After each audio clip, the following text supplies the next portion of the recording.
Hey, Mark Rodriguez here. You're watching America's #1 cure for insomnia, the Diving Cutter Wrestling Podcast, and I'm not alone. With me are William White, aka Ninja Panda 1980.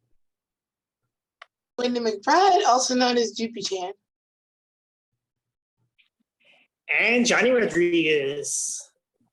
And today we got a very special guest here. We got a up and coming super, what should I say, future superstar here in front of us. By many names, the Queen of Crazy, the Majesty of Muscle, the Mother Effing King herself, KiLynn King. So how's it going? It's pretty good. How are you guys? We're all good. I want to thank you to take the time out to be in our humble little podcast here. And one thing I heard about you was like this long kind of challenging journey, lots of self-sacrifice to get to where you are today. So my question is, knowing that something like wrestling isn't just something like, oh, I'll just go there and be a star tomorrow, whatever. Like, what inspired you to take that step to actually go out there and do it, you know? I mean, wrestling, I've said it before, I'll say it again. Wrestling is something I always wanted to do since I was a little kid. I used to watch it with my brothers growing up. I have 5 brothers, and like that was the only time we sat still and got along was when wrestling was on the TV. Unfortunately, like there was a lot of factors in my early childhood that just kind of kept me away from it because, you know, trying to please others, afraid to do it, not thinking I could do it. And I went on this weird, crazy path where, you know, after high school, I went off to college and I majored in all these things, and I was decent at all of them, but nothing that I ever tried gave me that I really want to push for this kind of passion. You know what I mean? Like when you're no longer being decent at it is no longer acceptable. You have to work to get better at it. Like none of the things I tried ever made me want to do that until I stepped into a wrestling ring. I remember the first like major crazy drill that our trainer made us do in wrestling school, and I was in the middle of this drill, and it's called the Ring of Honor wrestling drill. And it's pretty much like a crazy ton of insane exercises that you have to do inside the wrestling ring. And you're in the middle of this building that has no AC, like barely any ventilation. It's in the middle of summer in Florida. And I remember I'm in the middle of this drill and I can barely breathe. I'm a waterfall of sweat. And I'm thinking to myself, like, do I really want this? And then not even a half a second went by and I went, yeah, I really effing want this. And that's when I knew, because like in that moment, my body was so miserable and yet I still wanted to keep going. There was no quit in my brain. So.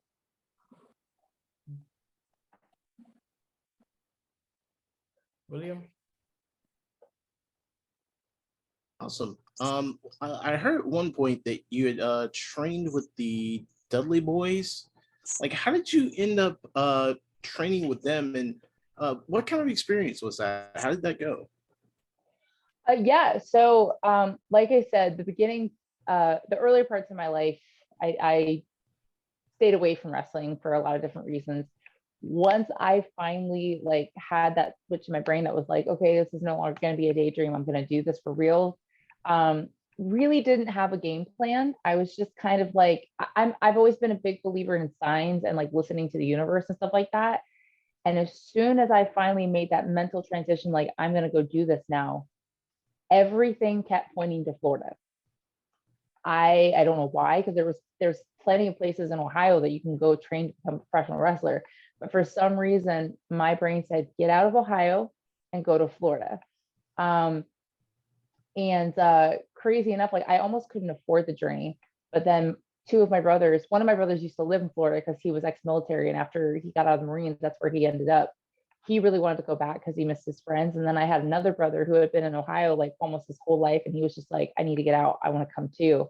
And so all of a sudden we were able to afford it. So we all packed up, moved to Florida, didn't have a game plan. And then not even, I want to say like 2 weeks after I moved there was this gym down the street from the house we were living at. And it was not a cheap gym. And we were very broke after the move. So there was no reason I should have signed up for this gym. But for some reason, my brain was like, well, it's not even a mile away from the house. So I'll save money because I can just walk there. So it's fine. I'll pay for this membership and I'll go to this gym. So I signed up for this gym. And like I said, not even 2 weeks later, I meet a trainer there who just happens to be a trainer of a guy who was a student at Team 3D Academy, which is where the Dudley Boys used to run their school. And the trainer saw me in the gym and she was just like, what do you do? And I was like, oh, I just moved here. I'm trying to become a professional wrestler. And she's like, that's wild. I have a client who's a professional wrestler. Let me introduce you. So you think stranger danger, don't meet up with somebody or get into a car with somebody you don't know.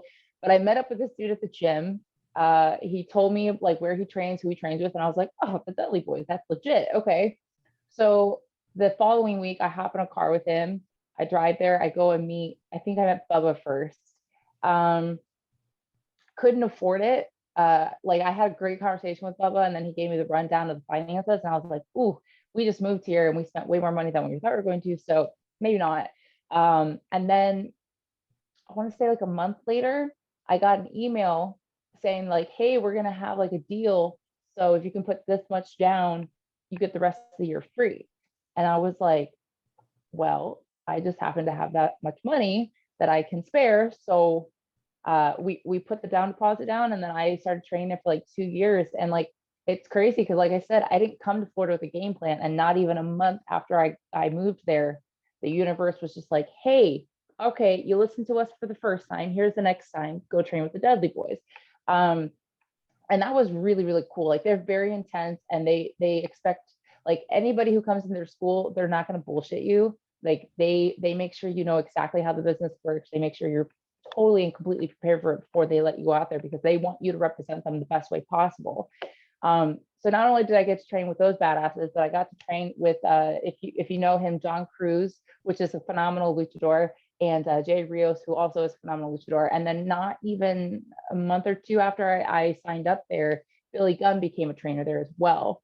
And that's my dad right there. Like I always jokingly call him dad around everybody. He's like, stop it, I'm not actually your dad. And I'm like, yeah, but you're like my wrestling dad, so I can call you dad, it's fine.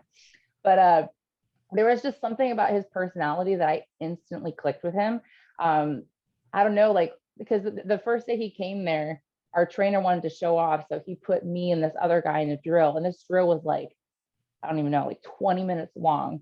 And so we get done with the drill, and Billy's like, well, should I just go? Are you guys even gonna like be able to wrestle? And I was like, why? You want to get in the ring with me right now? And he was just like, he just laughed. And like from that moment on, we were just like, we just got each other. And like he was there for me during a lot of rough moments on the training journey. So he's a really good dude. And so that's how I ended up at the Dudley School, long story short. And it's crazy to think too, because if I hadn't gone there and I hadn't trained with Bubba and Devon and met Billy, like a lot of the journey that I've gone through in the last couple of years wouldn't exist, because they're huge factors in where my career is today. So I think it's really cool how like I went 25 plus years denying the dream that I wanted. And then as soon as I wanted it, the universe said, hey, move to Florida. And then I moved to Florida, and then I met the exact people that were the biggest factors in making sure that that the time that I spent was not wasted. Like the moment I stepped into a wrestling ring, we took off. So it's I don't know if that answers your question, but yeah, that's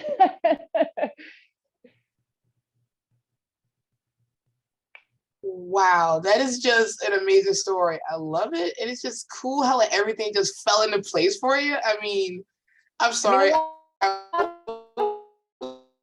Stop. No, a lot of work had to be done, obviously, in between all of those things. But it was like one of those journeys, and still is, where it's like every single time it looked like, okay, maybe this isn't it.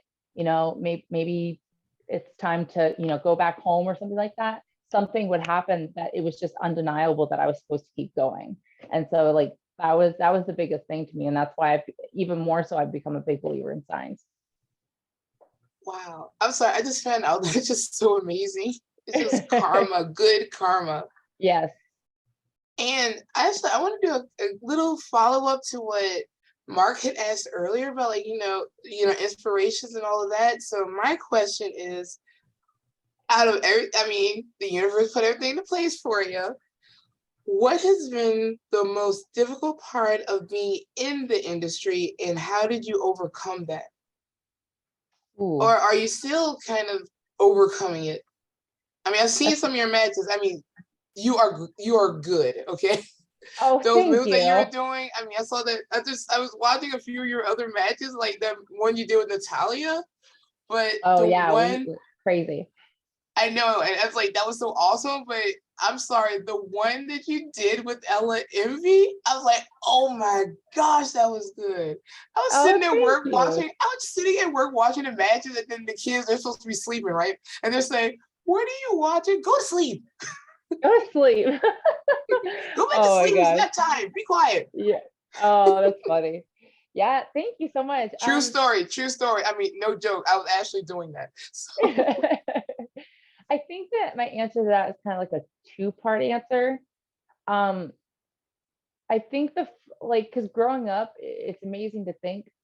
I loved lifting really heavy when especially after I turned 18, and I started like trying to understand my body a little bit better and understanding like how to work it and strength train it. I really got into like Olympic lifting and strength training and stuff like that. Or even before that, I played a crap ton of sports in high school. But I found out at a young age that I actually had underdeveloped muscles in my lower back. So like once I started getting into physical sports and then started trying to learn how to train, my back would go out all the time, like all the time. So when I first was like transitioning into wrestling, or even before wrestling, when I was doing martial arts, that was one of the biggest things, was learning how to take care of my body better and understand it better and know how to still make all of this work and make it functional, and on top of all that, train. Because it always amazes me when I see wrestlers who are so incredibly ripped, because or can just like lift so heavy, because I used to be able to deadlift, oh god, I want to say back in the day close to 400 pounds. I was very dedicated to strength training. Since I've gotten into wrestling, I've had to switch my lifting to more of a balance between strength training and a balance between, I think they call it cosmetic training, where it's like you still are staying strong, but the way you lift is more geared towards defining your muscles more and just looking overall aesthetically pleasing, which is very difficult because, like I said, I love lifting heavy. So having to start going back and forth between that was very difficult. But when you're putting your body, what you put it through in the ring, it's really hard to simultaneously maintain strength training, because like our bodies are just torn up all the time. Even when we look like we're good, we're hurting. So that was definitely one of the biggest struggles getting in. It was just learning to push my body to a new limit, because the whole journey of athleticism has been kind of difficult, because I wasn't naturally athletic. Like, I'm the least athletic person in my family, if you can believe that. And like I didn't always have like the best muscle development. So having to build all of that so I could maintain this lifestyle was a very rough part of that journey. And I think too, the other half of the answer to that question is the mental struggle, because wrestling can be very lonely sometimes. We're practically running our own business. Once we put ourselves out into the world, we're in charge of getting ourselves booked. We're in charge of making our own merch. We're in charge of maintaining our social media, so people are constantly like aware of what we're doing and where we're going and where we're wrestling next weekend, or just posting enough on a daily basis that if nobody knows who we are, they will eventually start, like, more people will start to take notice. Having to travel, like I'm, and then having to be at the gym all the time, and then having to find a wrestling ring, like it's a very busy and very lonely lifestyle. And then a lot of the times we're in our heads too, because a big part of our job is putting on a performance and being cosmetically pleasing, and there's a lot of different factors to that. And it can be very, like, it seems sometimes when you say it out loud, it seems kind of minuscule, but like really mentally, you're constantly thinking about looking good, performance wise, looking good, having better gear than you did the last time you got gear made. Like, there's just so many things, making sure that you're making money, so that way all of this, is worth it. So you're not like 70 years old and broke and have nothing to your name. You know what I'm saying? Like, there's a lot of different factors to it. Not to mention, in order to get better, we constantly have to look at our work and pick it apart. Even like, let's say one of the matches you listed off, I can overall look at that match and be like, hey, we had a hard hitting match that was great. But at the end of the day, if I want my matches to get even better than the match that I had before, I have to look at my match, pick it apart, and figure out what worked really great and what didn't work. And what little things about the way I moved in between things could make me stand out even more. How was my footwork? Like there's a lot of different things, and it can be very, very exhausting. And that's why you hear a lot of wrestlers talk about the mental part of it, because between the business side of it, the mental side of it, the physical side of it, there's just a lot of things that you don't know that wrestlers have to worry about. So that's definitely probably one of the, now that I'm less having to worry about knowing how to wrestle and more worrying about getting my name out there, I think that's one of the bigger stresses that wrestling, or biggest struggles that wrestling can bring. So I guess it's sort of like, like you said, like you pick apart your matches and all of that. I guess, as they say, for pretty much, for a lot of people, you are your own worst critic. Oh yeah. Yeah. I'll get, and I always appreciate it, but like once a match airs or something, I'll always have fans be like, oh my God, this is great. And I'm watching my match going, I don't like the way I threw that kick. Oh, the way I sold that, I don't like it. Like it's just picking apart, because if I don't do that, then my work ain't gonna get better. And it's really weird watching yourself, and sometimes it even feels kind of vain, but at the same time, like I want to, like, by the time my career comes to fruition, I want to be considered one of the best in the world. And the only way to do that is to study the game and to study yourself in comparison to what else is out there, and make sure that you're constantly keeping up, if not ahead of the game. You know what I mean? So it's a lot of work mentally. You're up, Johnny.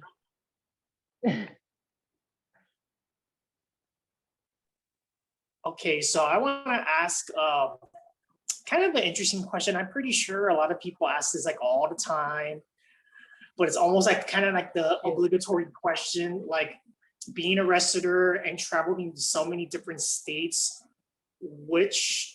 how's that like? Like, what's the experience like, and which place you like the most, and what, I don't know, what fun things you did over there? Like, what's the thing that, hey, I visit this city and I like so and so stuff they have to do over there. Like, I think the biggest thing about going around to different states is it really educates you on different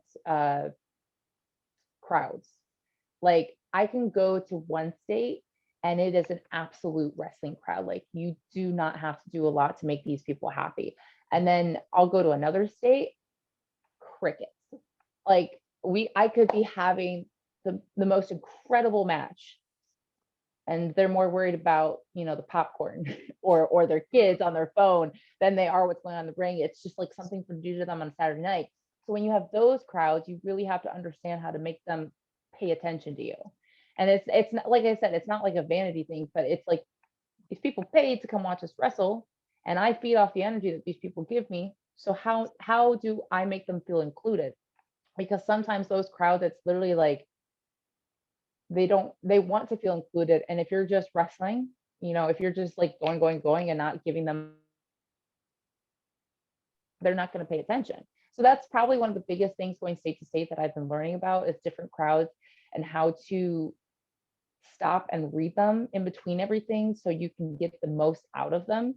Because like I said, sometimes you go somewhere and you don't have to do anything. They are ready, they're prepared, they want to watch you fight. And then sometimes you have to go there and be like, okay, you've never been to a wrestling show, so this is the part where you clap. Like you kind of spoon beat at them.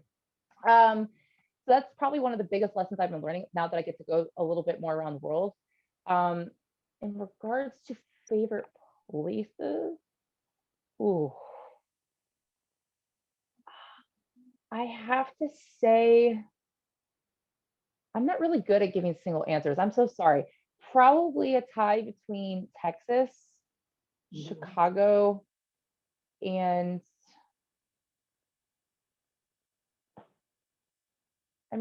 Cleveland. But that I'm a little biased there, because when I went to Cleveland, I got a really cool and warm welcome, which I wasn't expecting, because it was one of those things where I've never really wrestled in Ohio. I'm from Ohio, was born and raised, and I'm from the Cleveland area. But since I became a professional wrestler, I've never wrestled there. And when I got to be brought in to wrestle with AEW, when they were in Cleveland after COVID finally let up, I got to be brought in for that. And I just remember thinking like, oh my gosh, what if I go out there and they don't give a crap about me? Like, what if they're like, oh, she's from Ohio? I've never heard of her. Like, that was like such a panic inside of me. And then I went out, and there was actually people in the audience that I went to college with that were there, and it was a really cool reaction. And then I remember when the match aired, there was a girl in the crowd, and she was like, they showed you a clip of her, and she was so excited that I was there. And I was like, oh my God, there's a little girl in the crowd and she knows who I am. And she was so excited that they got a shot of her. Like, it was a moment like that was really cool. Chicago, I love Chicago just because like every single time I've ever been there, it's like the crowd is a wrestling crowd. Like, I've never experienced a crowd there yet that isn't like fully in it. And then Texas, kind of the same thing, especially for women's wrestling in Texas. Like, they love women's wrestling there. And I always make really good money when I'm there because they actually, those are paying customers. So, so that's probably why I'm a big fan of Texas as well. Oh man. That's pretty cool. The thing the AEW really helped out because that's how I first saw you. I just kind of like your overall look and style, like the outfit, and everything. But AEW is kind of like, I guess, like enhancement talent, So when I found you on NWA, where the matches are actually longer and there's more stuff and everything, I'm like, wow, I'm like, I know who this person is from AEW, but then I'm seeing your matches. Oh crap, I gotta keep watching. This is awesome. So just two questions kind of off of that. First one is, what made you decide to have the Excali-Buster as your finisher? Like, what made you think like, oh yeah, this is gonna be my finisher, And number two, I've heard that you've also wanted to get more into like actual feuds and storylines, something to get remembered by. So if you could pick anyone, no matter which company or whatever, who would you want to have that kind of intense feud? Maybe you get, I don't know, jumped outside and then you're, becomes a feud and people are like, oh my God, these two are really killing each other. Oh my God, that kind of thing. Like, oh my gosh. Okay, I'm really glad that's the second question because I'm gonna have to think about that for a second. What was the first question again? What made you decide that the Excali-Buster would be like your finisher? Oh, yes. So I've always been a big fan of pump handle, whatever. Like, I love seeing the different avenues that people find to hit different moves through a pump handle connection. And I was a big Randy Orton girl growing up. So I've always been a big fan of the cutter. So I have another pump handle move that I do, a pump handle power slam. But it didn't feel like a finisher to me. And I have my other finisher, the Kingdom Falls, and I really enjoy hitting that too. But I just wanted something a little bit more, something that people hadn't seen. And I felt like the pump handle into the cutter was, and I don't necessarily hit it like a cutter. I don't catch their head or anything, but it's just the motion of it reminds me of a cutter, the way I turn out with them. And so there was just something about the movement of it that looked really powerful to me. And like I said, I love pump handle. And then I wanted a pump handle variation that you don't see very often. And I feel like I haven't really seen any girls. There's a couple girls that do that, but in the way that I execute it, not exactly. So that I tried it in practice one day. I was like, hey, I have this idea. Like, I've seen people hit this, but usually they do this. I was thinking, since I like to hit the cutter, I could turn out with them and it would kind of look like that. And I was with my boyfriend in the ring and I tried it. And one of the students just happened to be walking by the ring as we were doing it.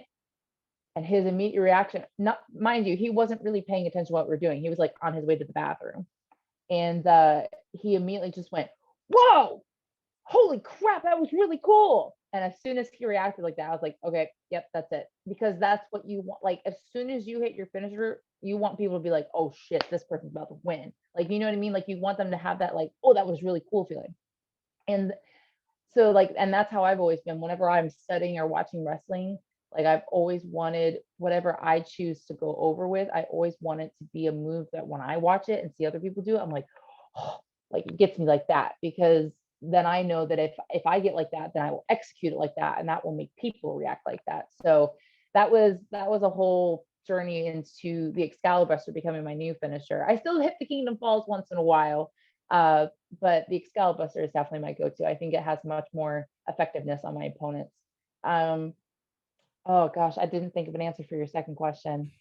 Who would I want to have it? Like, anywhere, any company? Any company on the top of your head. Doesn't have to be with the ones you're in. Just whoever you would think awesome feud. You're gonna be tearing each other apart. People will be talking about it for ages, you know. Am I a heel or face in this situation? I mean, would 'Cause you like to be the heel and start crap, or would you want people to start stuff with you? Or I'm a worker, man. It doesn't matter. I feel like that's gonna influence my answer. well, let's do that one. Let's do heel KiLynn King, and you're Heel like, you know, KiLynn yeah, King. yeah, you hail to the king, bitch, and you're like knocked down. You know? Oh shoot. Okay. Dude, I'm sorry. I'm trying to think. I feel like whenever I get asked questions about like specific like this person, my brain always freezes up, and then as soon as the interview's done, I'm like, oh, I could have said this person and that person.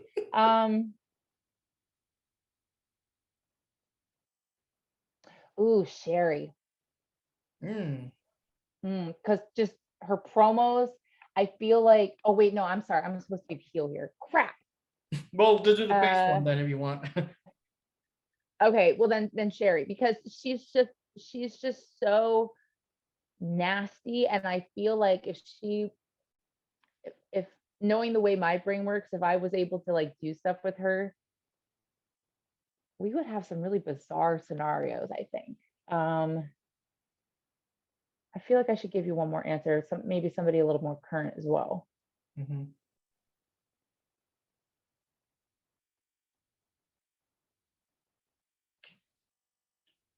That was the thing. We wanted to stump you. We wanted to be like something that no one else asked or something, you know. Manami Toyota. Oh, what was that? Manami Toyota. Oh, wow. Yes. Just because I don't even know so much for the feud, because I'm sure there's a bajillion things we could do, but more for the education. Because I feel like, I mean, like I preach in all my interviews that I would love to go to Japan soon. So I think getting in the ring with somebody like her would definitely get me just to a whole nother level, physically, mentally. And I feel like she would be one of those people, because I'm one of those people that I'm capable of a lot of cool things physically, but I never trust myself that I'm capable of those things because I'm very tall. In my younger years, I was kind of a little bit heavier, and I never played any sports that really forced me to learn how to like be springy, except for like volleyball, but I only did that for like 2-3 years. I never like fully went into it. So I'm, like I said earlier, I'm more tapping into my athleticism now in my 30s and stuff like that.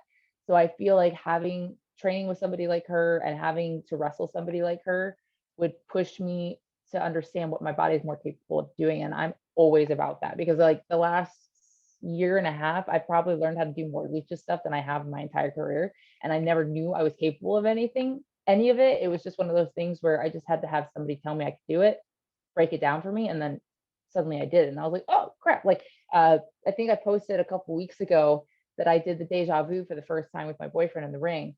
And it was literally like, I knew how to do a head scissors. I knew how to do, spin around and do a head scissors. I didn't do it often. But we were in the ring. We weren't even working on anything lucha related. It was literally just, we were in the ring, chaining, putting some heat on each other. And then all of a sudden we take a break and he's like, I bet you could do a deja vu. And I was like, nah, man. I said, I'm 6 foot, like 170 pounds. I was like, there's no way.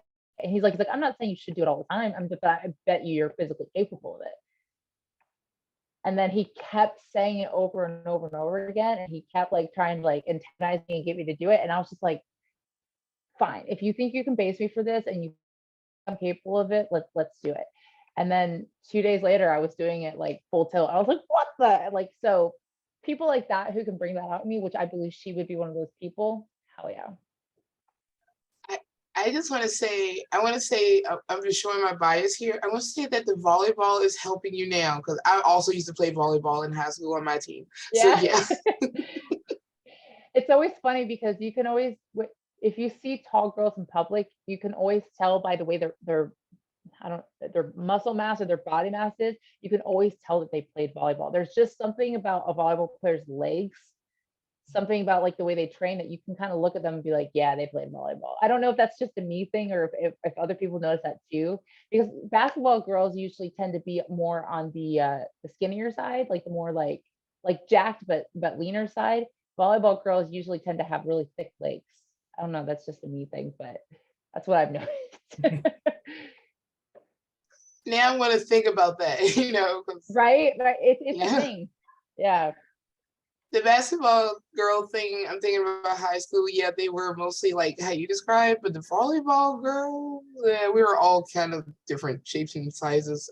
Yeah. Height wise, though, most of us were tall. Yes. Yeah. Yeah. So anyone else has any additional questions? Because I know she's got to do stuff and everything. Which, by the way, can you mention, for the fans out there, upcoming things you'll be at, like upcoming matches and things, so they could, get hyped up. And Do you know when this is coming out?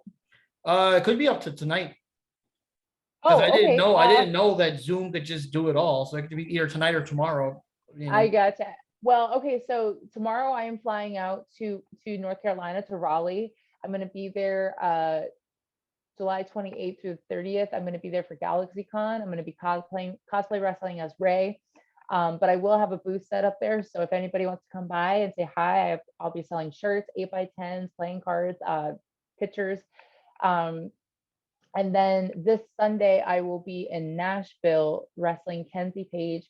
I will be defending my Coastal Championship Wrestling title. Sorry, I'm champion for 2 CCW, so sometimes I mix it up. Coastal Championship Wrestling title in Nashville against Kenzie Page, which I'm really excited about because I've known Kenzie for a while and we've wrestled each other twice, but we've never had a singles match together. So I'm very, very excited because she's a hard hitter and I love the way she wrestles. What do I have going on next weekend? Next weekend, I have Bash of the Brew, where I will be defending my title again against Jessie Alaban. She's a big pain in my butt right now. So I will be wrestling her there. Is that the one that was just touching your belt, all disrespectful? Yeah, you saw that, right? Yeah. Like I show up to school to train, and she's just all like, "Here, let me be all sneaky deaky and come in here and touch your title without," and then rub it in your face. And I was like, "Yo, bro, that's not cool." So I'm gonna teach her a lesson this next Saturday, August 6th, at Bash of the Brew. And then the following weekend, I will be in Kissimmee, Florida for defending my coastal title again, but I'm not 100% sure who my opponent is that night. So, but I will be in Kissimmee, Florida. So, and then, dear Lord. Oh, and then August 20th, we're back at Mission Pro. We're finally returning to Mission Pro. I know I skipped ahead to another month, but I honestly don't remember what's going on. I think you have one with Genocide soon, right? I think. Yes. So I'm going to be in a #1 contenders match against Genocide in San Antonio.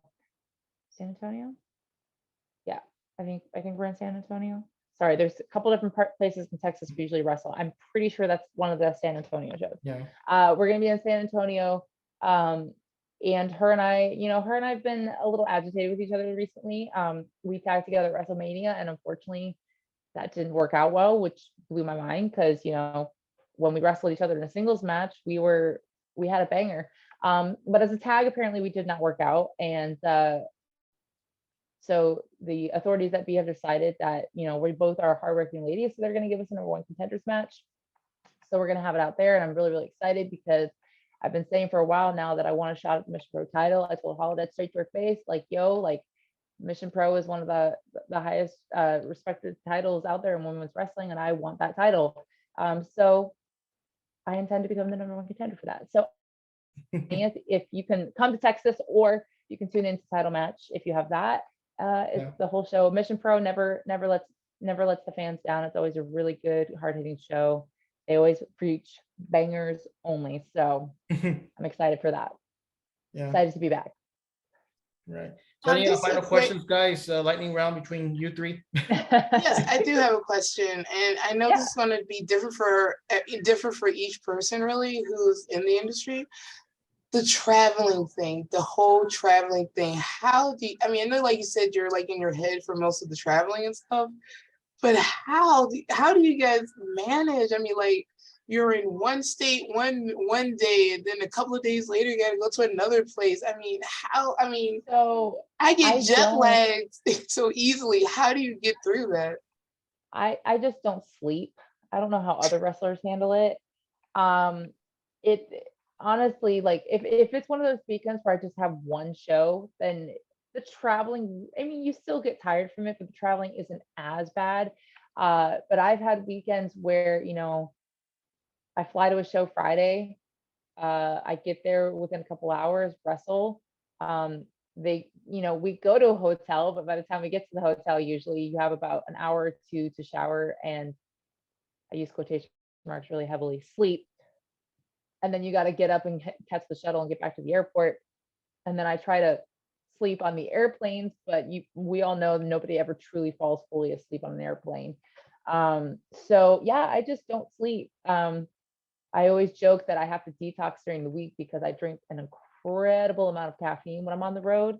I'm like, and maybe this is a morbid joke to make, but I'm probably going to die at a pretty young age because on the weekends I just drink so much caffeine. And then on the weekdays I try to pull back and sleep better and drink more water. But yeah, that's how I handle it. I'm sure there's a lot of better ways to do that. I mean, hopefully one day I'll be rolling in the dough and I can just afford a bus or something like that and just travel that way, and then I can just sleep and have somebody else drive. That'd be nice. But for now, I just don't sleep. So Now, William, any extra? You're still muted. nope. There we go.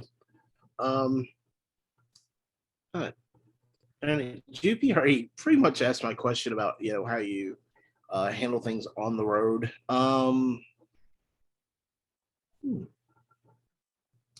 don't know. I'm drawing out a blank right now. So guess All that's good. it for me for right now. Johnny?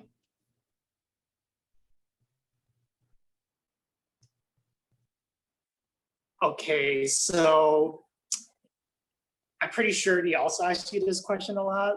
I don't know. I kind of like think like that way because I'm pretty sure you know you have to deal with the media, you have to deal with the fans, you have to deal with many similar questions. I'm pretty sure we probably asked the same questions, which you know a whole bunch of other people have asked before.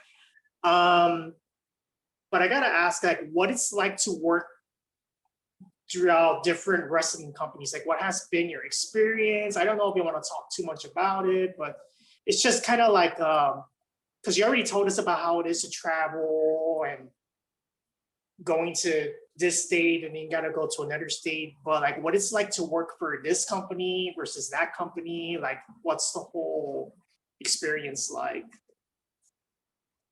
Honestly, I've been fortunate enough that my experiences have been very educational and enlightening for myself internally and my career. Like when COVID hit, like nobody knew who I was. Like I was starting to get a little bit momentum on my career. I was starting to get booked against people who were bigger names, who having the opportunity to wrestle them would get some attention on me. But COVID hit and all those matches got canceled. And I lost my job and I had to move to a different part of Florida. And it looked like it was one of those moments where I was like, okay, maybe this is a sign from the universe that I need to, you know, find a big girl job or whatever like that. So when I should say AEW, when Billy Gunn reached out to me and said, hey, like, how come you haven't hit me up about AEW? And I was like, oh, I wasn't sure if that was something I was allowed to ask you. He was like, no, he's like, I want them to see you. I want you to get some work. Like, this is what you got to do. Come here. So when I got there, you know, I didn't have a lot of wrestling experience under my belt and nobody knew who I was. And my work at the time was okay, but it wasn't like mind-blowing amazing. And it was one of those things where I really didn't know what my journey there was going to be, but it ended up being something that really helped transform me. Like I've had a couple people say like it was really cool to watch your transformation during your time at AEW. And I never truly understood that until like a couple months ago when I went back and I watched my first match there against Penelope Ford.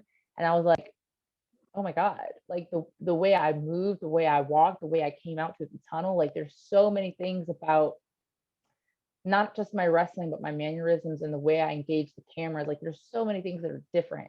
And it was very educational. And it was one of those things that really pushed me to understand what it means to be a performer. Like you can learn all these moves and you can know, like you can know how to run the ropes and take a bump and roll and all this stuff and learn all these moves. Really helped me understand what it took to be a TV performer. And everybody there was like, during my time, was like super encouraging and supporting. Like anytime I had questions, they answered them. We trained almost every day in the ring, and Dustin, Billy, sometimes even Christopher Daniels, Lance Archer, like sometimes, but like there's a lot of people there who were very invested in helping me get better because they saw how bad I wanted it. And because of all of those people and all those different minds that I got to pick, different brains that I got to pick, it really helped me physically and mentally become a better performer. And then that journey there with AEW led me to NWA, and now I get to do a lot of cool things with NWA. So like I said, I know there's a lot of stories out there, but my experiences were amazing because they pushed me to be a better performer. They got me where I am right now. And it helped me truly tap into another side of my work. So I guess the answer to that is my experiences were good. Like there's a lot of people who like to complain like, oh, like AEW is ridiculous. Why didn't they sign her? Like that was stupid call on their part. You're entitled to your own opinion. I get it. But just because you work for a company doesn't mean you're going to end up there. I had the pleasure of working with them for almost close to 2 years. And the door is still open from what I've been told. Like the only, like, I'm doing a lot more work with NWA now, but like, I still love everybody at AEW. I still talk to them. It's just a matter of where the journey leads you. And right now that journey led me to NWA. Because like we were talking about earlier, I really want, my journey with AEW was more enhancement talent at the time. And I really got to grow. I really got to grow in front of the audience's eyes, but they didn't have anything for me at the time. And there's nothing wrong with that. That's how wrestling companies work, is all these different characters come in and whoever's running the show, like, oh, this is perfect. This is what we need right now. I wasn't that it, but I had talent. So I needed to take that talent elsewhere so I could continue the growth and continue the journey. Because if we just sit there going like, oh, well, they can't use me now, so I'll just be complacent and stay where I'm at, then we're never going to grow. And I wanted to grow. I had this overwhelming urge to grow. So I took that urge back out into the indies, and I started getting myself booked more and getting myself, like you said, into more storylines, more feuds, so I could understand how to be a better performer, a better storyteller. And then that decision led me into the NWA, where I got to go on this journey to wrestle Camille at Always Ready and have one of the biggest matches in my career. So I honestly, like, each and every company that I've worked for has really been a big part of leading me to where I'm at right now. And that's really cool. And it's a huge learning experience too, because there's so many different factors of this business, and I love it. I love learning about all of this stuff. Yeah, that's amazing. And like I said, it's the NWA stuff that really got me like, oh man, that's what I thought. Like the one you had with I think it was Chelsea Green and Genocide. Like it was like the KiLynn King show. You were like wrecking house on both of them. Like it was amazing, I love my triple threats. I found out recently that that's not a common thing people feel. Like a lot of people hate multi-person matches, but I love them. Yeah. So anything else, amigos? Well, something that you mentioned, if it's okay to say, something else that you mentioned about geez, my brain, I just had a brain freeze here. About your, about how you different experiences with different companies, and how, say, well, you're in your opinion, you had your good experiences and all of that. There's a saying that we foreigner, when I was living in Japan, and what we foreigners always said, the acronym is ESID. Every situation is different, meaning that everyone's going to have a different experience. And I think you just pretty much covered that very well. And I hope you do get to Japan someday. It'd be nice to say, hey, I know you. And I spoke with her and I get to see some New Japan action or something like that. So you I'm never working know. on it. I'm working on it. It's just I've never met somebody who hasn't or who's gone there who hasn't had like a transformation in their work. And that's what I want. I want to go there and just be immersed in that style and just learn so much more and bring more hard hittingness to my matches. So let's go. Plus there's so many incredible talents over there. Like just I want to go. Yeah, just you versus anyone of the Joshis from Stardom. That just writes itself, you know. Yes. Yeah. So yeah, I think we all covered everything here, and we also appreciate you taking the time out of your very busy schedule, even like flying out later and everything, to join us in our humble little podcast there. And anything you want to say to any future fans or anyone that might want to maybe any girls out there looking up to you now that might want to join wrestling? Any message you want to give them out?